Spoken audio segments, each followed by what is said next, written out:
What's up, guys? So somebody wanted me to read down 1 Timothy chapter 2 verse is 11 and 12. Let me make it clear now. This is not God directly saying this. This is a letter from Paul to Timothy. That's why it's called 1 Timothy. What it says is, I'm going to be reading from verses 8 all the way to 15 and explaining. In every place of worship, I want men to pray with holy hands lifted up to God, free from anger and controversy.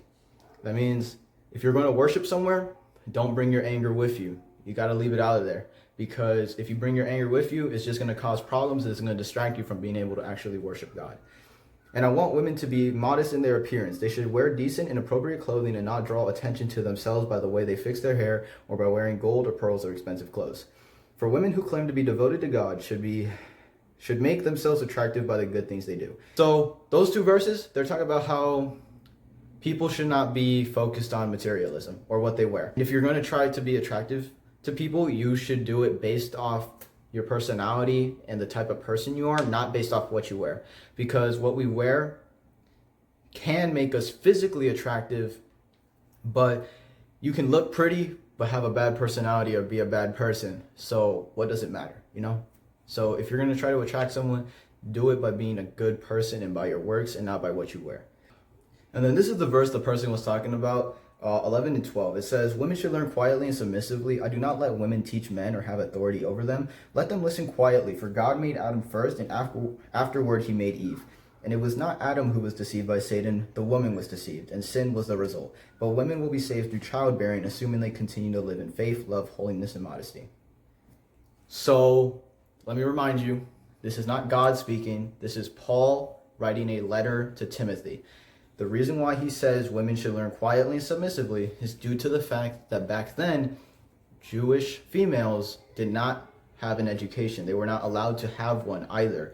So if they wanted to learn, they should be quiet and actually focus in order to learn, and then ask questions after for clarification.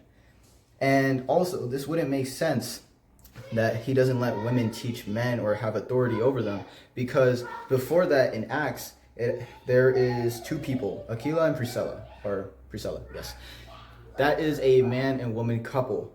And what it says here that a Jew named Apollos, an eloquent speaker who knew the scriptures well, had arrived in Ephesus from Alexandria in Egypt. He had been taught the way of the Lord, and he taught others about Jesus with an enthusiastic spirit and with accuracy. However, he only knew about John's baptism. When Priscilla and Aquila heard him preaching boldly, they took him aside and explained the way of God even more accurately.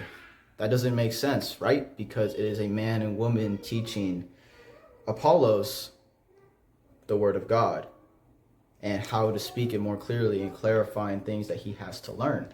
So it wouldn't make sense that a woman is doing this, but then later on, Paul says here that women are not allowed to teach or have authority over men, despite already allowing them to do so. So it wasn't because they're sexist, it's because of the fact that they were uneducated and unable to teach. If they do not have knowledge on the topic, they cannot teach or have authority over others.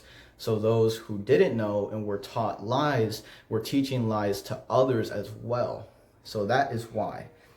Unless they had actually known the word and they knew what Paul was spreading just as well as Priscilla and Aquila, I think that's how you pronounce it, then they would have also been allowed to go and share alongside.